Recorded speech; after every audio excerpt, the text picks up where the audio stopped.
ओम जय श्री हरि विष्णु। जय माता रानी। दोस्तों, आपके अपने चैनल धर्म साधना में आपका बहुत बहुत स्वागत है।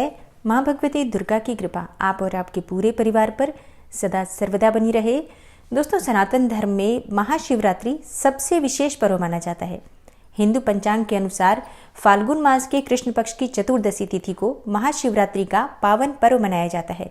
पौराणिक मान्यताओं के अनुसार आज ही के दिन यानी कि महाशिवरात्रि के दिन भगवान शिव और माता पार्वती का विवाह हुआ था और कुछ पौराणिक मान्यताओं के अनुसार फाल्गुन मास की चतुर्दशी तिथि की रात्रि में ही भगवान शिव का लिंग स्वरूप में प्राकट्य हुआ था। तो आज के दिन अगर विशेष रूप से भगवान शिव और माता पार्वती की पूजा आराधना की जाती है तो समस्त प्रकार की मनोकामनाएं पूर्ण होती हैं और समस्त प्रकार के कष्टों से, दुखों से छुटकारा मिलता है। तो आज की वीडियो में आप जानेंगे कि फाल्गुन मास की चतुर्दशी तिथि कब है, यानी कि महाशिवरात्रि का पर्व साल 2023 में कब मनाया जाएगा। चतुर्दशी तिथि कब प्रारंभ हो रही है, कब समाप्त हो रही है, व्रत हमें कब धारण करना है और महाशिवरात्रि के व्रत में 4 पहर की पूजा का विशेष महत्व माना गया है। मतलब रात्रि में जो 4 पहर की पूजा होती है उसका बहुत अधिक महत्व माना गया है। तो चारों पहर की पूजा का शुभ मुहूर्त क्या होगा और जो भक्त व्रत धारण करते हैं व्रत खोलने का यानी कि पारण करने का शुभ मुहूर्त क्या होगा। आज के दिन किस प्रकार से भगवान शिव की पूजा आराधना करनी चाहिए, कौन से उपाय करने चाहिए और कौन सी वस्तुएं भगवान शिव को अर्पित करने से समस्त प्रकार की कामनाएं पूर्ण होती हैं और समस्त प्रकार के कष्टों से, दुखों से छुटकारा मिलता है। तो आज की वीडियो बहुत महत्वपूर्ण है, पूरा जरूर देखिए और अगर आपको आज की वीडियो अच्छी लगे तो इसे लाइक भी जरूर कीजिए। दोस्तों, आपके लाइक्स, आपके कमेंट्स मेरे लिए बहुत महत्वपूर्ण होते हैं क्योंकि ये एकमात्र जरिया है जिनसे मुझे पता चलता है कि आपको ये वीडियो अच्छी लगती है और आपके लिए ये वीडियो उपयोगी है। तो अगर वीडियो अच्छी लगती है तो लाइक तो जरूर ही किया करें। इसके साथ ही कमेंट बॉक्स में माता रानी के नाम का जयकारा भी जरूर लगाएं, इससे आपको सकारात्मक ऊर्जा की प्राप्ति होती है। और अगर आपका कोई भी सुझाव हो, कोई भी प्रश्न हो या कोई विशेष वीडियो देखना चाहते हैं तो उसके लिए भी कमेंट बॉक्स में जरूर लिखें। और चैनल पर पहली बार आए हैं, अगर अभी तक आपने चैनल को सब्सक्राइब नहीं किया है तो आज की वीडियो अगर आपको अच्छी लगे तो चैनल को सब्सक्राइब जरूर कर लीजिए और बेल बटन को भी प्रेस कर दीजिए। तो इससे ये होगा कि इस चैनल पर जो नई वीडियो अपलोड होंगी उनकी नोटिफिकेशन आपको सही समय पर प्राप्त होगी। दोस्तों, फाल्गुन मास की कृष्ण पक्ष की चतुर्दशी तिथि को महाशिवरात्रि का पर्व मनाया जाता है और इस बार महाशिवरात्रि की चतुर्दशी तिथि प्रारंभ हो रही है 18 फरवरी को रात्रि में 8:02 पर और इसका समापन होगा 19 फरवरी को शाम को 4:18 पर। तो ऐसे में प्रश्न ये उठता है कि किस दिन हमें महाशिवरात्रि का पर्व मनाना चाहिए, व्रत धारण करना चाहिए। देखिए, महाशिवरात्रि में रात्रि में जो चतुर्दशी तिथि अर्धरात्रि में व्याप्त होती है उसी समय भगवान शिव की पूजा आराधना करने का विशेष महत्व माना गया है। तो इसके अनुसार 18 फरवरी को ही हमें चतुर्दशी तिथि रात्रि में प्राप्त हो रही है, इसलिए 18 फरवरी 2023 शनिवार को महाशिवरात्रि का पावन पर्व मनाया जाएगा। इसी दिन व्रत धारण किया जाएगा।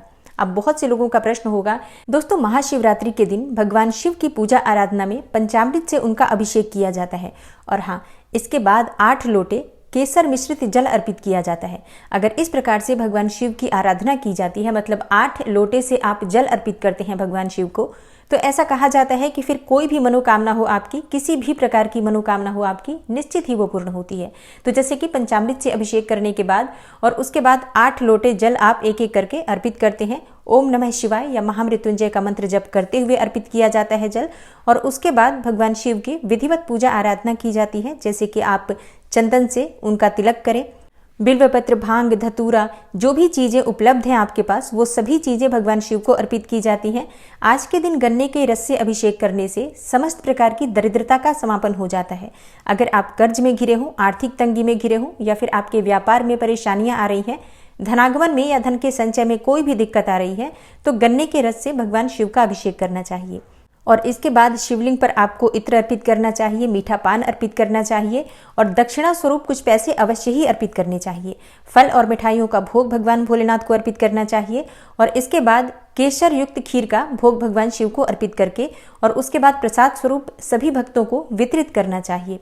दोस्तों, महाशिवरात्रि में रात्रि जागरण का विशेष महत्व होता है, इसलिए रात्रि में 4 पहर की पूजा महत्वपूर्ण मानी जाती है। तो 4 पहर की पूजा का शुभ मुहूर्त आप नोट कर लीजिए। निश्चित काल यानी कि अर्धरात्रि की पूजा जो कि विशेष महत्वपूर्ण होती है, उसका शुभ मुहूर्त आपको प्राप्त हो रहा है 18 फरवरी की रात्रि में 11:52 से 12:42 तक। और प्रथम पहर की पूजा यानी कि जो प्रदोष काल की पूजा होती है उसका शुभ मुहूर्त है 18 फरवरी की शाम को 6:40 से रात्रि 9:46 तक। दूसरे पहर की पूजा रात्रि 9:46 से रात्रि 12:52 तक होगी और तीसरे पहर की पूजा का शुभ मुहूर्त होगा 19 फरवरी को रात्रि 12:52 से 3:59 तक। रात्रि में ये अर्धरात्रि की पूजा होती है जो बहुत महत्वपूर्ण मानी जाती है। और चतुर्थ पहर की पूजा होती है ब्रह्म मुहूर्त की पूजा, जो कि 3:59 से सुबह 7:05 तक रहेगा। दोस्तों, शिव पुराण के अनुसार अगर महाशिवरात्रि की रात्रि में 4 पहर की पूजा की जाती है तो धर्म, अर्थ, काम और मोक्ष चारों पदार्थों की प्राप्ति हो जाती है। इसलिए महाशिवरात्रि में रात्रि की 4 पहर की पूजा बहुत महत्वपूर्ण होती है। और मान लीजिए कि आप रात्रि में हर पहर की पूजा नहीं कर पाते हैं, तो ऐसे में भी निशीत काल की पूजा जरूर करनी चाहिए। निशीत काल की पूजा जो कि अर्धरात्रि के समय में होती है, और इसका शुभ मुहूर्त मैं आपको बता चुकी हूँ, लेकिन फिर एक बार बताती हूँ। निशीत काल की पूजा का शुभ मुहूर्त है 18 फरवरी की रात्रि में 11:52 से 12:42 तक। तो ये वो शुभ मुहूर्त होता है जिस समय में अगर आप पूजा आराधना करके अपने मन की कोई भी कामना कहते हैं, कोई भी परेशानी कहते हैं, तो निश्चित ही भगवान भोलेनाथ की कृपा से आपकी समस्त प्रकार की परेशानियां दूर होती हैं। और मनोकामना चाहे आपकी कोई भी हो, धन प्राप्ति की, संतान प्राप्ति की, विवाह की या कोई और भी मनोकामना हो, तो शास्त्रों के अनुसार समस्त प्रकार की मनोकामनाएं निशीत काल की पूजा से पूर्ण हो जाती है। तो अगर आप कोई और पूजा नहीं कर पाते हैं तो भी निशीत काल की पूजा जरूर कीजिए। अच्छा, जैसे कि सुबह और शाम, जैसे कि महाशिवरात्रि के दिन सुबह स्नान करने के बाद तो आप पूजा करेंगे ही, तो वो भी पूजा जरूरी होती है। इसके अलावा शाम की पूजा जो कि प्रदोष काल की पूजा होती है वो बहुत महत्वपूर्ण होती है। महाशिवरात्रि में वैसे पूरा ही दिन बहुत शुभ माना जाता है। सुबह से लेकर रात तक और रात से लेकर अगली सुबह तक पूरे 24 घंटे का जो महाशिवरात्रि का समय होता है, उसमें एक एक पल, एक एक क्षण भगवान शिव को अगर समर्पित किया जाए तो कोई भी ऐसे जीवन की परेशानी नहीं है, कोई भी ऐसी समस्या नहीं है जो दूर न हो जाए।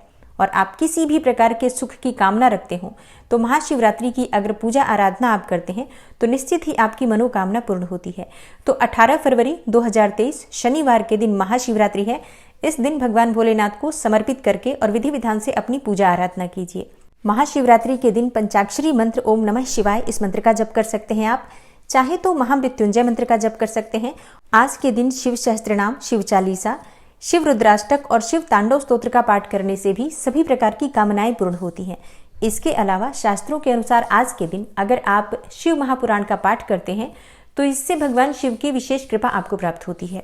महाशिवरात्रि के दिन अगर शिवालय जाकर दीप दान किया जाता है, विशेष रूप से 8 दीपकों का दान किया जाता है, तो इससे सभी प्रकार की मनोकामनाएं पूर्ण होती हैं। जीवन के सभी अंधेरे दूर होते हैं, संघर्ष दूर होता है। किसी भी प्रकार का संघर्ष अगर आपके जीवन में बना हुआ है और परेशानियां समाप्त होने का नाम नहीं लेती हैं, तो महाशिवरात्रि की शाम के समय, संध्या काल में या रात्रि में किसी भी पहर में अगर जाकर आप शिवालय में 8 दीप प्रज्वलित करके अपने मन की कामना कहते हैं, अपनी परेशानियां भगवान भोलेनाथ से कहते हैं, तो निश्चित ही आप जिस भी परेशानी में हो, भगवान भोलेनाथ की कृपा से वो परेशानी दूर होती है। हर संकट से आपको मुक्ति मिल जाती है और सभी प्रकार के सुखों की प्राप्ति हो जाती है। दोस्तों, आने वाली वीडियो में आप महाशिवरात्रि से संबंधित और भी बहुत महत्वपूर्ण जानकारी पाएंगे। हर प्रकार के उपाय मैं आपसे शेयर करूंगी। धन प्राप्ति, संतान प्राप्ति, विवाह की मनोकामना, जो भी आपकी मनोकामना हो उसके अनुकूल महाशिवरात्रि के दिन कौन से उपाय करने चाहिए, ये सभी जानकारी आपको चैनल पर आने वाले दिनों में मिलेगी। तो चैनल से जुड़े रहिए। मिलती हूँ मैं आपसे अगली वीडियो में। तब तक के लिए नमस्कार।